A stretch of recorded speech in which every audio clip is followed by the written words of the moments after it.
കോടതി നിസാമിന് ജീവപര്യന്തം ശിക്ഷയാണ് വിധിച്ചിരിക്കുന്നത്. ചന്ദ്രബോസ് വധക്കേസിൽ പ്രതി മുഹമ്മദ് നിസാമിന് ജീവപര്യന്തം തടവ് ശിക്ഷ കോടതി വിധിച്ചിരിക്കുന്നു. പ്രതി മുഹമ്മദ് നിസാമിന് ജീവപര്യന്തം തടവ് ശിക്ഷയാണ് വിധിച്ചിരിക്കുന്നത് കോടതി. വിവരങ്ങളുമായി ടോബി ജോൺസൺ ചേരുന്നു. ടോബി, വിശദാംശങ്ങൾ എന്താ? സനീഷ, അല്പസമയം മുമ്പാണ് പി.കെ. സുധീർ തൃശൂർ ജില്ലാ അഡീഷണൽ സെഷൻസ് കോടതി ജഡ്ജി ഈ വിധി പ്രസ്താവിച്ചിരിക്കുന്നത്. ജീവപര്യന്തം ശിക്ഷയാണ് വിധിച്ചിരിക്കുന്നത്. അതുപോലെ തന്നെ 70 ലക്ഷം രൂപ നഷ്ടപരിഹാരം നൽകാൻ ചന്ദ്രബോസിന്റെ കുടുംബത്തിന് നൽകാനും ശിക്ഷ വിധിച്ചിരിക്കുന്നു. ഇപ്പോൾ ശിക്ഷാവിധി ഏകദേശം പൂർത്തിയായിട്ടുണ്ട്. ക്രൂരമായിട്ടുള്ള മർദ്ദനം, അതുപോലെ തന്നെ കൊലപാതകം തുടങ്ങിയ കാര്യങ്ങളിലായിരുന്നു കോടതി പരിഗണിച്ചത്. ചന്ദ്രബോസ് വധക്കേസിൽ പ്രതി മുഹമ്മദ് നിസാമിന് ജീവപര്യന്തം തടവ് ശിക്ഷ കോടതി വിധിച്ചിരിക്കുന്നു. ആരോപിക്കപ്പെട്ട മുഴുവൻ കുറ്റങ്ങളും തെളിഞ്ഞതായി ഇന്നലെ കോടതി വിധി പറഞ്ഞിരുന്നു. ഇന്നാണ് ശിക്ഷാവിധി ഉണ്ടായിരുന്നത്. ശിക്ഷാവിധി കോടതി പ്രഖ്യാപിച്ചിരിക്കുന്നു. മുഹമ്മദ് നിസാമിന്, ചന്ദ്രബോസ് എന്ന സെക്യൂരിറ്റി ജീവനക്കാരനെ വണ്ടി ഇടിപ്പിച്ചും മർദ്ദിച്ചും കൊന്ന മുഹമ്മദ് നിസാമിന് ജീവപര്യന്തം തടവ് ശിക്ഷയാണ് വിധിച്ചിരിക്കുന്നത്. ടോബി വിശദാംശങ്ങളിലേക്ക്. ടോബി,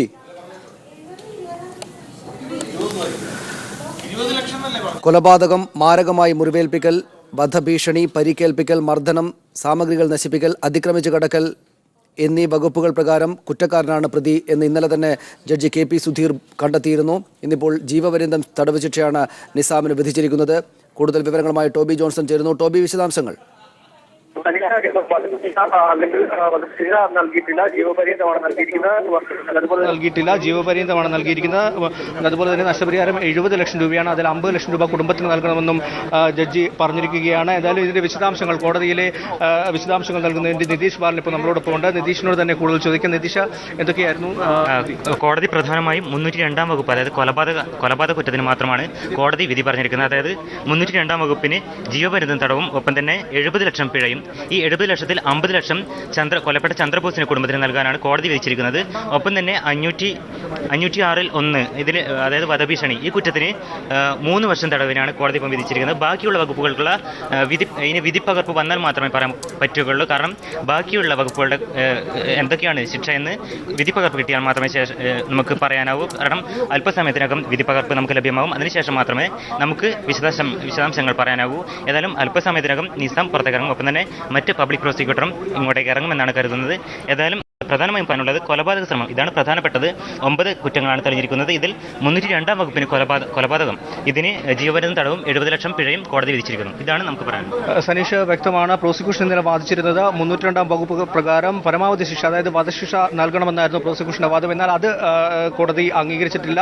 നിലവിൽ ജീവപര്യന്തം മാത്രമാണ്. ജീവപര്യന്തവും അതുപോലെ തന്നെ 50 ലക്ഷം രൂപയാണ് ഇന്നലെ പ്രോസിക്യൂഷൻ ആവശ്യപ്പെട്ടിരുന്നത്.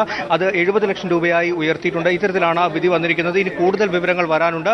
അല്പസമയത്തിനുള്ളിൽ CP ഉദയഭാനു പ്രോസിക്യൂട്ടർ പുറത്തേക്ക് ഇറങ്ങി വരും. അദ്ദേഹത്തിന് വേണ്ടിയാണ് വെയിറ്റ് ചെയ്യുന്നത്. അദ്ദേഹം വന്നാൽ മാത്രമേ നമുക്ക് കൂടുതൽ ഈ വിധിയുടെ വിശദാംശങ്ങൾ അറിയാൻ സാധിക്കത്തുള്ളൂ. ഇന്നലെ തന്നെ പ്രതി കുറ്റക്കാരനാണെന്ന് കണ്ടെത്തിയിരുന്നു. 9 കുറ്റങ്ങളാണ് പോലീസ് ചുമത്തിയത്. ഈ 9 കുറ്റങ്ങളിൽ 7 കുറ്റവും നിസാം ചെയ്തതായിട്ട് ഇന്നലെ പ്രോസിക്യൂഷൻ കോടതിയിൽ തെളിയിക്കാൻ സാധിച്ചു. കോടതിക്ക് അത് കണ്ടെത്താൻ സാധിച്ചു. കോടതി അത് ശരിവെക്കുകയും ചെയ്തു. ഈ ഒരു സാഹചര്യത്തിലാണ് ഇത്തരത്തിലുള്ള ഒരു വിധി വന്നിരിക്കുന്നത്. എന്നാൽ വധശിക്ഷയാണ് എല്ലാവരും പ്രതീക്ഷിച്ചിരുന്നത്. അതിലേക്ക് കോടതി പോയിട്ടില്ല. ഒരുപക്ഷേ 302 വകുപ്പ് പരിഗണിക്കുമ്പോൾ ഏറ്റവും കൂടിയ ശിക്ഷ വധശിക്ഷയും അതുപോലെ തന്നെ ഏറ്റവും പിന്നെയുള്ളത് ജീവപര്യന്തവുമാണ്. എന്തായാലും ജീവപര്യന്തമാണ് നൽകിയിരിക്കുന്നത്. അപൂർവങ്ങളിൽ അത്യപൂർവമായ കേസെന്നാണ് പ്രോസിക്യൂഷൻ പറഞ്ഞെങ്കിലും അതിലേക്ക് കോടതി പോയിട്ടില്ല. അത്തരത്തിലുള്ള ഒരു വിധിയിലേക്ക് കോടതി പോയില്ല. എന്തായാലും ആശ്വസിക്കാവുന്ന ഒരു വിധി തന്നെയാണ് വന്നിരിക്കുന്നത്. തുടർ നടപടികളിലേക്ക് പോകുമോ എന്നുള്ള, അല്ലെങ്കിൽ അപ്പീൽ അടക്കമുള്ള കാര്യങ്ങളിലേക്ക് ഇനി ഒരുപക്ഷെ നിസാമിന്റെ പ്രതിഭാഗം പോകാനുള്ള സാധ്യതകളും കൂടിയുണ്ട്. എന്തായാലും ഈ വകുപ്പുകൾ പ്രകാരമെല്ലാം 302, അതുപോലെ തന്നെ 326 ഗുരുതരമായി പരിക്കേൽപ്പിക്കൽ, അതുപോലെ തന്നെ 323 കൈകൊണ്ട് മർദ്ദിക്കൽ, 324 മാരകമായ ആയുധം ഉപയോഗിച്ച് മർദ്ദിക്കൽ, അതുപോലെ തന്നെ 427 മുതൽ നശിപ്പിക്കൽ തുടങ്ങിയ, അതുപോലെ 449 അതിക്രമിച്ചു കയറി ആക്രമിക്കുന്ന, അതുപോലെ തന്നെ 506 വകുപ്പ് 1 വധഭീഷണി തുടങ്ങിയ കാര്യങ്ങൾക്കാണ് ശിക്ഷ വന്നിരിക്കുന്നത്. വധഭീഷണി അടക്കമുള്ള കാര്യങ്ങൾക്ക് 506(1) പ്രകാരമുള്ളത് 3 വർഷമാണ് തടവ് ശിക്ഷ ലഭിച്ചിരിക്കുന്നത്. ഇത്തരത്തിൽ ഒരു നിർണായകമായ, കേരളം നോക്കിയിരുന്ന ഒരു വിധി തന്നെയാണ് വന്നിരിക്കുന്നത്. 9 കുറ്റങ്ങളും തെളിയിക്കപ്പെട്ടിരിക്കുന്നു.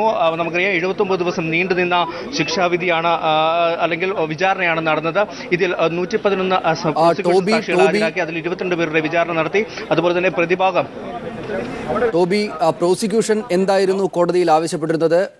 ഏറ്റവും കടുത്ത ശിക്ഷ തന്നെ നൽകണമെന്നായിരുന്നല്ലോ അവരുടെ ആവശ്യം. അത് ഏത് നിലക്കാണ് പരിഗണിക്കപ്പെട്ടത്? മറ്റു വിശദാംശങ്ങൾ എന്താ?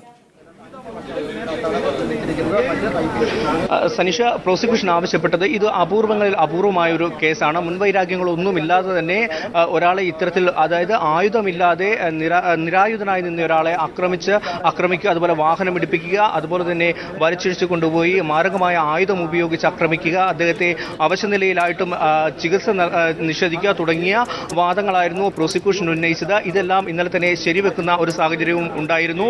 ഇത്തരത്തിൽ ക്രൂരമായ പ്രോസിക്യൂഷൻ പറഞ്ഞത് കേരളത്തിൽ സമാനമായ രീതിയിലുള്ള ഒരു സംഭവം നടന്നിട്ടില്ല. ഇതൊരു പാർലമെന്റ് ആക്രമണ കേസ് പോലെയുള്ള ഒരു കേസാണ്. അതുകൊണ്ട് തന്നെ ഇതിനെ അങ്ങനെ പരിഗണിക്കണം. പരമാവധി ശിക്ഷയായിട്ടുള്ള 302 പരമാവധി ശിക്ഷയായിട്ടുള്ള വധശിക്ഷ തന്നെ നൽകണമെന്നായിരുന്നു പ്രോസിക്യൂഷന്റെ ആവശ്യം. അതിനുവേണ്ടി സുപ്രീം കോടതി വിധിയിലെ 12 വിധികളടക്കം പ്രോസിക്യൂഷൻ ഇന്നലെ കോടതിക്ക് നൽകിയിരുന്നു. എന്നാൽ ഇത്തരത്തിലുള്ള ഒരു കാര്യങ്ങളിലേക്ക് പോയിട്ടില്ല. വധശിക്ഷ നൽകേണ്ട എന്നുള്ളൊരു തീരുമാനത്തിലേക്കാണ് കോടതി എത്തിയത്.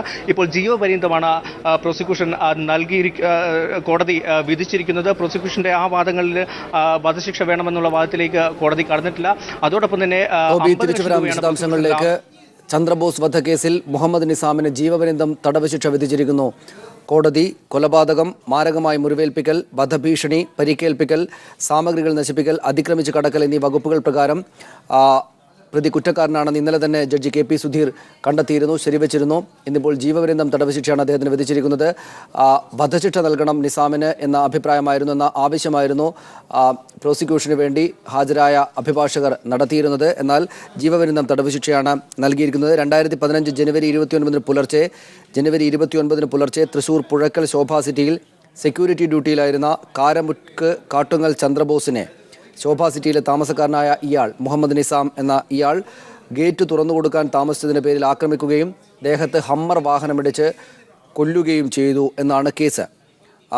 പ്രതി പ്രകോപനമൊന്നുമില്ലാതെയാണ് ചന്ദ്രബോസിനെ തല്ലുകയും കാർ കയറ്റുകയും ചെയ്തത്. ജീവച്ഛവമായ ചന്ദ്രബോസിനെ കാറിലെടുത്തിട്ട് 700 മീറ്റർ അകലെ കൊണ്ടുപോയി.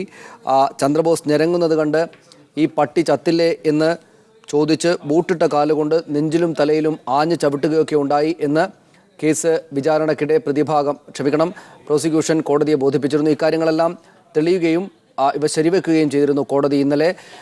ഏറ്റവും കൂടിയ ശിക്ഷ നൽകണമെന്ന് പ്രോസിക്യൂഷൻ ആവശ്യപ്പെട്ടെങ്കിലും ഈ കേസ് അപൂർവങ്ങളിൽ അപൂർവമല്ല എന്ന കാര്യം ചൂണ്ടിക്കാട്ടിയാണ് കോടതി നിസാമിന് ജീവപര്യന്തം തടവ് ശിക്ഷ വിധിച്ചിരിക്കുന്നത്. 70 ലക്ഷം രൂപ നഷ്ടപരിഹാരവും ഈടാക്കണം. ഇതിൽ 50 ലക്ഷം രൂപ ചന്ദ്രബോസിന്റെ കുടുംബത്തിന് നൽകണമെന്നും കോടതി വിധിച്ചിരിക്കുന്നു. ഇടവേളയിലേക്ക് പോയതിനു ശേഷം വളരെ പെട്ടെന്ന് മറ്റ് വിശദാംശങ്ങളിലേക്ക് വരാം.